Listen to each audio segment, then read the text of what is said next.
Welcome to Coach the Coach, an experience that helps coaches and business executives unlock their leadership potential. Your host, Coach Clark, will sit down with successful athletes, coaches, and entrepreneurs to tap into their knowledge, their lessons learned, and their best practices to lead those around you. All right, so everybody knows who we're sitting down with this week. We're sitting down with Coach Justin Manjares. He's the head coach of Division III Maritime Privateers lacrosse program. During his first year as a head coach in 2019, he led the Privateers to an unprecedented season as they won their first ever title in the Skyline Conference Championship. They continued on to their first ever national tournament bid, where they won their first round matchup. He also co-founded the Philippines Lacrosse Association, where he serves as a board member to the 10th internationally ranked Philippines national team.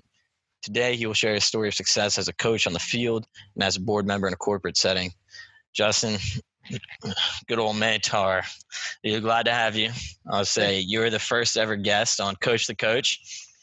And a lot of this, man, dude, I'm just trying to bring out my curiosity in how we all are going about day-to-day leadership, both in coaching, business leadership, all of that. So, dude, a lot of what we were already discussing, and I guess we could start off with when it comes to last season. I mean, dude, you guys were, I wouldn't say came out of nowhere, because it's kind of like the progression of the team definitely happened while you were there. But I mean, to win the entire freaking conference, that's huge. So with these dudes, like, and with all of them, like, how did they impact that? I think my inner circle, like which you included, when we talk lacrosse, like, you say that, it wasn't a surprise, Yeah. But to the people, because, and that's only because I would talk about this team. Yeah. Right. Like I knew what was coming back, knew that the culture was in place and whatnot. But, for the teams that we played against, they had no idea what hit them. Yeah. Like if you took a look at our scores, we're putting up 15, 18, 20 goals on people. And At the end of the game, like, Coach, hey, you and your staff are doing a great job over here. Yeah, but I mean, you were essentially put into that role as an interim head coach. Is that correct? Yep. So when you're thrown into that role, like, I mean, that's huge. Like, you took over an entire program. Like, so how did, like, going back to that, I mean, like, what was the path that led you to that? And, like, I mean, really, what were you feeling? Like, you got put in as an interim head coach. So when you hear that, of course, it's like, is this temporary? Like, where were you at in your head with all that? So, before I was the head coach, I was assistant there for 5 years, doing the defense. And the coach at the time, Coach Lawrence, he got an opportunity to coach at the Division I level in the fall. So he took the opportunity, and I got the bump up to the interim. And one of the first things I knew I had to do was find the right assistants. Yeah. And, one of the battles I had as an assistant was it was just me and the head coach. And for two coaches to 40 to 50 guys, that's a lot. Yeah, absolutely. So that's huge that you say that, because I see time and again, and of course me just coaching at the high school level, is that there are people leading these programs of, I mean, of course you name it, 15, 20, 25, 30, 40, 50, 60 kids with, I mean, two coaches or three coaches. Now you're at a collegiate level. And of course, one of the things they say when it comes to business or leading is that someone can typically only effectively lead someone with 3 to 4 people at a time. Sometimes you can go 4 to 8, depending on where you're at and the dynamic. So when it was just you two leading, like, how did you structure all of that? It was kind of like, because I was part-time coach. Yeah. But, one of the things that I helped do to alleviate some of the head coach's burden was I would come in the off season a couple of days of the week, because he had a family, kids, so he wanted to go, make sure he's home for dinner with them. And if you're a coach, this is a rough lifestyle. Dude, it's rough. You're not home a lot. You're putting in maybe 12-hour days and whatnot. Yeah. And luckily, at my point in life, I'm a single guy, so I could go in and do whatever I want, and have the freedom to go checking in on our players and making sure that the grades are okay, and making sure their mind is right. It was just you two. Yeah, it was for the most part. It was just our two, but my last year as an assistant, we did add another assistant, and Coach Martinez, he was a big help for us, and we realized that having an extra hand was a big piece of what needs to be successful moving forward. So with the culture that he put in place before he checked out, when I say I don't mean that negatively, of course, but before he moved on to Division I, the culture that he put in place, what have you kept and what have you changed? What I've kept was making sure that our guys stay the track of schools first, focus on our grades. Let's do the best we can and graduate in 4 years. Yeah. That was the number one emphasis that he put on off the field, and I knew I had to make sure to keep that standard. So pretty much graduating and being successful in class. Yeah, because it's especially at our school, it's hard only because it's for the most part it's a regimented school. I know we talked about the military before, but it's not an obligation. Yeah. But, these kids are waking up at 6 o'clock in the morning, 7 o'clock in the morning, have to do the formation thing, and it's only because our school teaches, does a good job of teaching what's going to happen when they go off in their rightful jobs in the boating industry. So what kind of propelled you to say, yes, I'm going to take over? Once he was leaving, like, how did that whole situation come about, and how did that conversation happen between you two, of course? And I mean, what really led up to that? That's a big deal, dude. Like, taking over a collegiate program is a big deal, because you took over December leading into that season, correct? Yeah, basically a month before the season started. With a situation like that, you just got to be ready. And he was keeping me in the loop of what was going on, and and then I remember he called me at 10 o'clock in the morning on a Tuesday, and he said, "Hey, I got the job at Monmouth. We want you to be the next guy to lead Maritime to the next for the 2020 season." And I was ecstatic. I was really, it's got to be a great feeling, man. I was really happy for him. I was happy for myself, and I remember I kept thanking him just for giving me the opportunity into college coaching. A little bit. I'll backtrack a little bit of my life here. Like, when I started there, I started there in 2014, and the last time I coached was high school in 2008. Yeah, I took a 6-year break. Dan, he took a chance on me, and I went there every day for free as the fourth assistant. No kidding. Every day. I was doing goalie stuff. I was doing some face-off stuff and some offensive stuff. And, he never really he let me be a part, get my hand in all the positions. Yeah. Which was great. It helped me in my growth. And, again, I'm always thankful for what he's done and, let me grow as a coach. So you took 6 years off, is what you're saying? Yeah, took 6 years off. And, the only reason why I got back into it was because, I don't know if you remember Lax Power, the website. Of course I do. R.I.P. So, yeah, great site. I know a lot of people are missing it. But I see one of the headlines, one of my former players who I used to coach when he was in high school, he got an assistant job at Maritime. So I send him a text. I'm like, "Hey, congrats on being an assistant.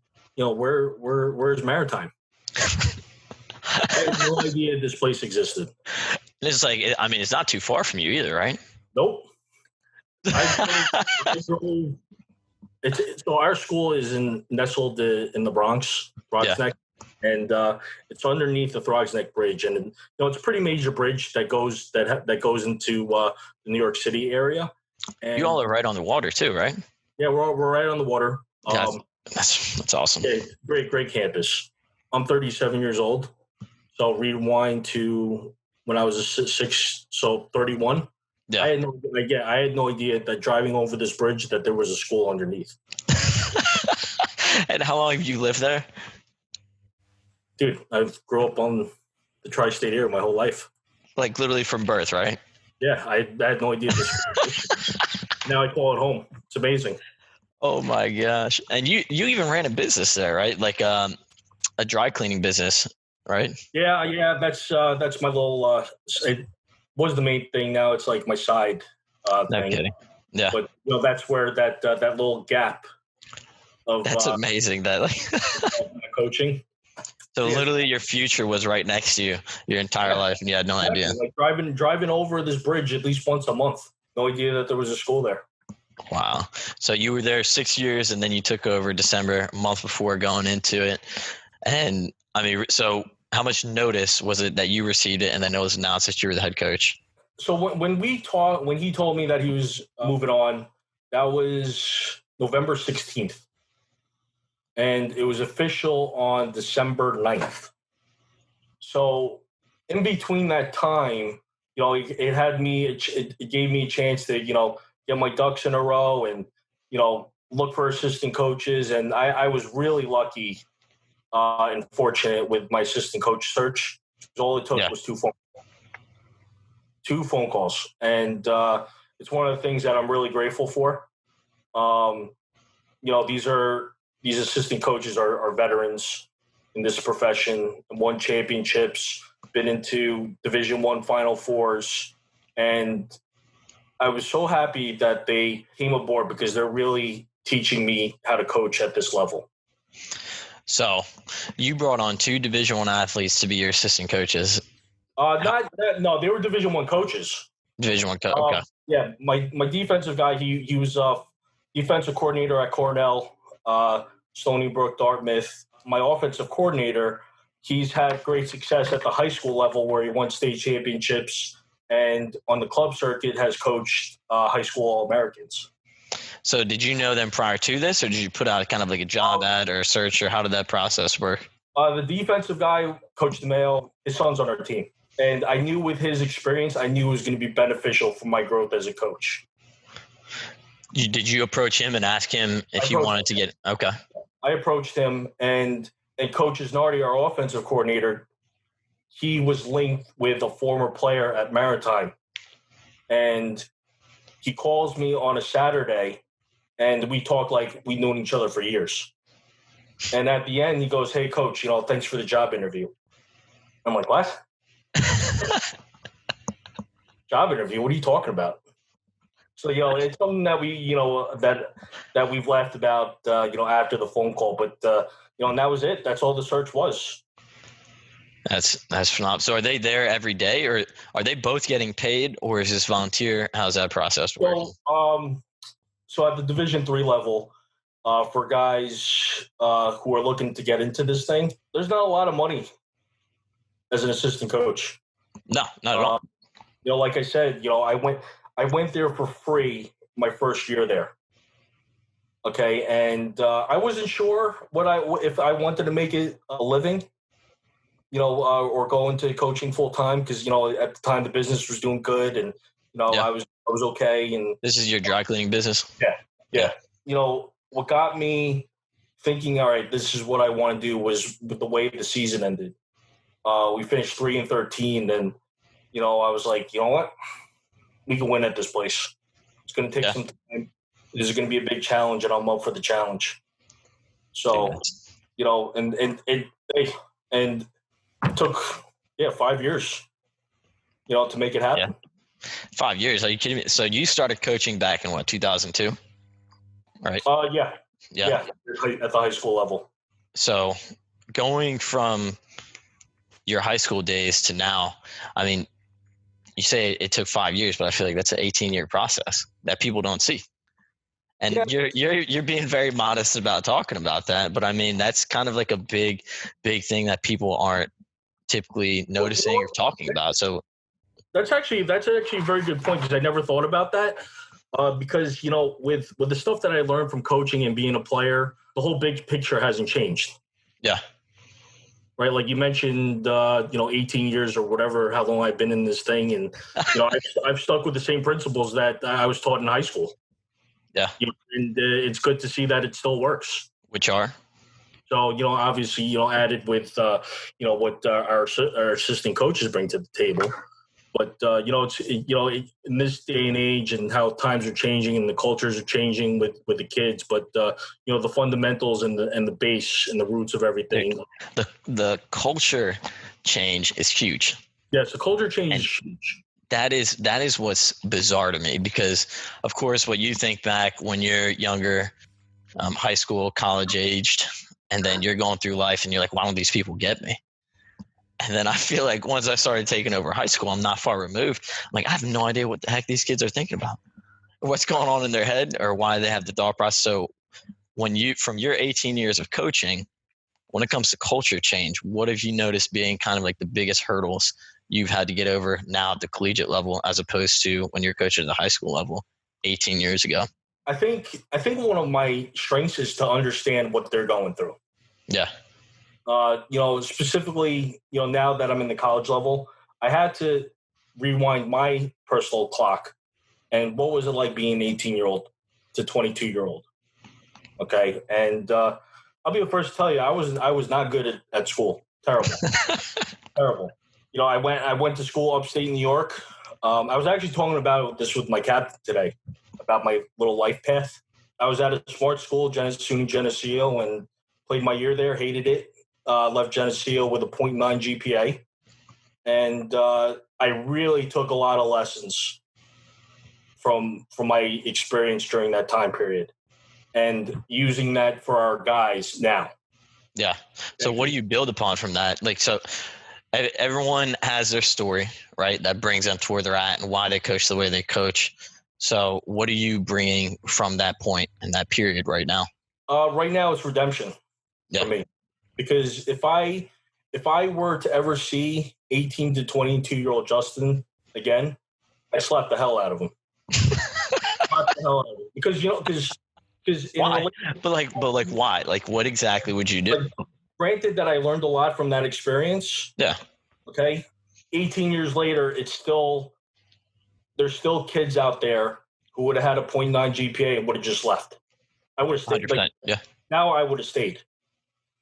I would have stayed, toughed it out, and it's going to be everything will find its way.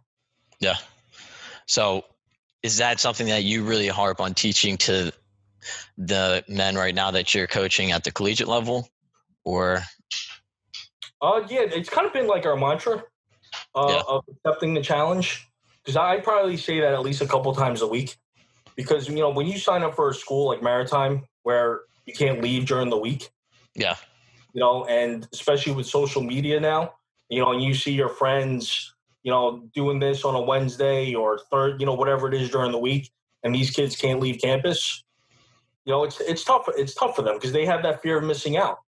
Yeah, FOMO gets us all probably at least once, man. Yeah, I learned that word FOMO, but no, because I made them understand. Hey, we're all in this together, man. Yeah.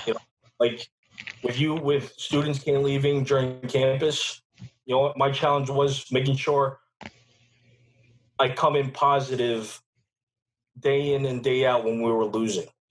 Yeah, that's great. When we were losing, I could have said, all right, I'm done. I wasn't getting paid. I could have just said, all right, I'm done. I'm good. I don't want to deal with this. So I'd imagine you had a pretty damn good relationship with them. I mean, throughout the 5 years here, there 4 or 5 years. Yeah. For the most part, yeah. I'm very fortunate with the players that we've had, and I've learned a lot from them, and I hope they learned a lot from me, and they take that off with their in their careers. Yeah. So it's not again, like with the stuff that we're seeing, it's very easy to quit. Okay, there's a lot of options where like, okay, this doesn't work. Okay, so I'll try and do this. Okay, this ain't working, so I'm going to try it, which is fine. But but there's nothing like the challenge, man. And I could have quit. I could have just went to the next school. Yeah. But I knew, and I had a vision, and Coach Lawrence, we had a vision of what needs to be done around here. So, when you talk about a vision, what do you mean? What was it that you guys discuss, and then what is that you're carrying on? Commitment. Yeah.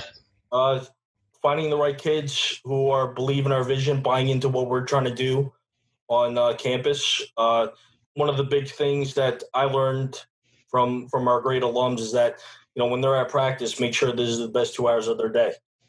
Yeah. Okay, I'll do my best. And, last year, one of the things with that, our school sells itself. We're a specialized industry in the maritime industry, but our graduates, it's close to 98% on job placement. No kidding. That's unheard of. That's huge. Unheard of. Okay. And the starting salary is in between 70 and 80,000. That's exactly. Wait, so a lot of these guys, they're graduating as either military or engineers and something along those lines. Is that right? Do I have you? Or like, boat captains, working on tugs or oil rigs, type of thing. It's very unique, and that was one of the things why I wanted to stay. I knew that we could build off of that. Yeah. Especially with the job industry being shaky at that point, and it still is outside of this industry. But when they see people are getting jobs, they become intrigued. Yeah. So one of my recruiting points is, just come to the campus, come take a visit. Doesn't hurt. Does that work? If you just come on up. Yeah, no, it definitely works. And obviously it picked up with the parents. Because all the parents have heard about this place, and when they come to campus and they see what we have, the parents are always sold first. So if you take that approach and you're just like, hey, just come on out. You had one summer, I'd imagine, one kind of like summer off season now to recruit for the 2020 season. What were you looking for in those individuals? And was it like a shotgun blast, like, hey, I want to build this program? Or was there a very specific type of person you're looking for? So that's a good question, because, when we were starting to build momentum in our recruiting process and finding better players, I remember I was telling our recruits at the time, hey, take a chance on us. I told them my story, like, hey, I came here for free. I took a chance on them, and I'm reaping the rewards now. And all it takes is you and you to get us to where we need to be. Yeah. So again, that's a lot because of what the school has to offer. Forget the lacrosse part and whatnot. When they hear that you could pay back your loans in 5 years, I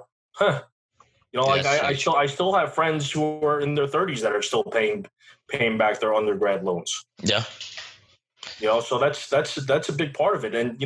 And one thing that's great about our school is, if you're not into the shipping thing, that's fine.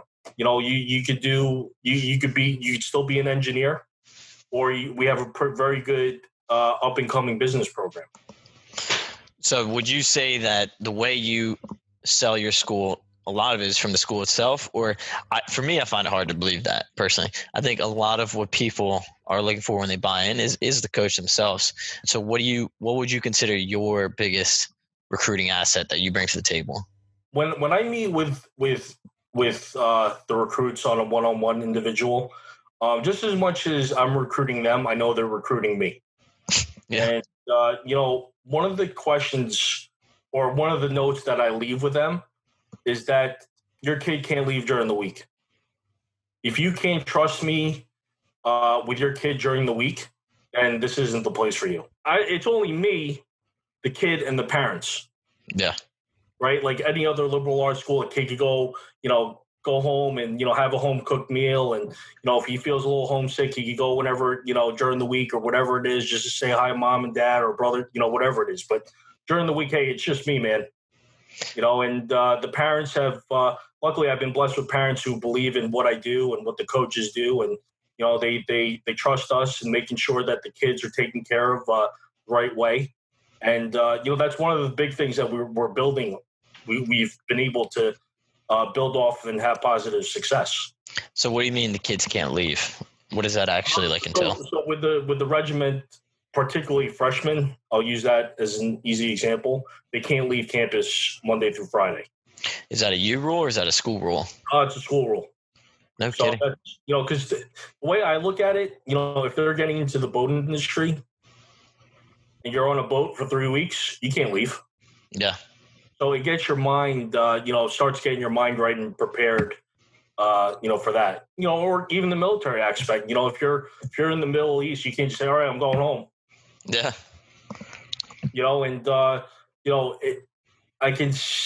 And this goes back to your recruiting standpoint about if I do the shotgun approach or, whatever it is, you kind of have to do the shotgun approach. Yeah. Because sometimes when the kids do come on campus, they realize, what, this ain't for me. And that's fine. That's, if you don't want to be in the boating industry, okay. Or if you don't want to be an engineer or, you think, hey, I think I want to be a teacher. Okay, obviously you don't come to our school to be a teacher, So, so that's why we kind of have to do the shotgun approach. So with talent, though, when you're going to a recruiting tournament or however you recruit, are you looking for somebody that has the skills that will propel your program or someone you can build upon? Like, what is more important to you as you're going through that process? As far as, lacrosse wise or athlete wise, we're looking for athletes. Yeah. If you could run up and down the field, or you could hang with the top midfielder, or if you could cover, one of their best, offensive threats, then, you're going to be on our radar. First and foremost, it's going to go for grades with me as well, because we have a high standards. Our admissions team has done a good job of raising the standards of our school. So I try and meet those standards. And if they can meet those standards, then they're probably going to do pretty good in their 4 years at, with being a student athlete for us. Yeah. So where have you found your most of your success finding those individuals when it comes to academic standards? As far as if you take a look at our roster, we have over 40 of our players are from Long Island. You have 40 players from Long Island? Yeah. Out of how many? Like 52. Actually, maybe even more than, honestly, probably more than 4, maybe like 42, 43. So a lot of them are probably like very familiar with each other then, if they're all coming from Long Island. Yes. But, don't get me wrong. We do, the coaches and myself, we do go out of state. And, we're also recruiting up against the academies. Yeah. Coast Guard, Merchant Marine Academy, Army, Navy, Air Force. And I tell all those kids, hey, we're a great plan B. Sometimes the elephant in the room is, hey, coach, not for nothing, we'd rather go to a free school, than pay X, whatever it is, tuition. And hey, you don't have to tell me free's the best word in America. I honestly, I root for them if that's what they really want and get the free school, and I'm all about it because at the end of their 4 years at these, I know they're off to doing bigger things that are bigger than life itself. So yeah. So when you're going out, how far out would you say you ventured out when it goes to going to tournaments, or what is your strategy specifically when you're going to these recruiting events or trying to find these kids? So what we do, we have a pretty good recruiting database. It's all on our website. If a person is interested, if a recruit is interested in our school, they'll fill out our recruiting database, and they'll write an email, or I'll reach out to them. Hey, where are you going to be this summer? And I'll do my best to be at whatever tournament they're going to be in the summer. As far as just going to a tournament, and hopefully we find some kids. Over the winter break, I was in San Diego, and it's an up and coming hotspot, and it's as we know, it's by it's a coastal town, and I hope that they're into the boating industry and trying to get some industry, because it's tough because we are a small school. Yeah, and, it's tough to, I guess, get not recognition, not being a secret, because I think you said before how not really well known. Yeah, but with our lacrosse success, making the national tournament. That was big. It's huge. Huge. I'll give you a quick story. When we were playing Salisbury, I'm ready for this story. Go ahead. The best player on their team probably put in like 4 or 5 goals, and his name was Corey. I hope I don't say his name wrong. Was Gwyn, whatever, Gwyn. I don't know. Yeah. But he's an All-American there, and during the middle months, summer months, I get an email from same last name. So I'm like, maybe it's this kid. Like, I don't know. He tells me this whole thing is like, I'm the kid's brother. I saw you guys play, and I looked you guys up, and I think I may be interested on what your school has to offer. So, and I never thought that that's how we were going to find players. Yeah. But it just goes to show you, like, people, like, if we didn't make the tournament, this kid would have never known about us. Yeah. And that's been a pretty big help for us. And, because of that, the experience of, seeing your name at the selection show, Maritime, which was an awesome experience. And for those lacrosse junkies out there, and, and I read some of the forums, that are out there, and some people are like, who is this? What's this Maritime school? And that's when people start, doing their research and getting interested about our school. And, it's been nothing but positive feedback since then. So, dude, I was literally thinking about that before we got into this whole process, of course, trying to have you come on as the first guest. Like, you winning that's like a big deal. Like, you guys winning that conference, I mean, you got a ring out of it, right? Yep. And that alone, I mean, kids, men, I don't care, they love that stuff, man. When you win that alone is massive. It's just a great nostalgic feeling every time you get to look at it too. I'll share like another story. With the recent success that we had, I'm a walking billboard. Yeah. Around here, and I wear nothing but Maritime stuff, Monday through Sunday. And we had a game on Long Island playing St. Joe's, and I stopped off at my local bagel place. And as you know, Long Island is famous for bagels and great stuff. I'm wearing my Maritime stuff, and a father stops me and says, "Hey, my son used to play against you guys. He used to play for Farmingdale." And long story short, he basically said, like, we were looking forward to playing you guys because we knew it was like a stat game and an easy win. And he ended the conversation like, "Yeah, I actually followed you guys, and you guys are doing really well now." So I'm like, people are starting to take notice about us. We were the only team on Long Island to, like in the tri-state area, like in that region, to make the NCAA tournament. And, I'm still trying to find respect out there. Our local newspaper doesn't cover us, which is fine. Some publications are starting to, which is great. But, it's kind of like a little chip on my shoulder, I guess, to keep working hard and getting the recognitions that's deserved for our good players. Of course.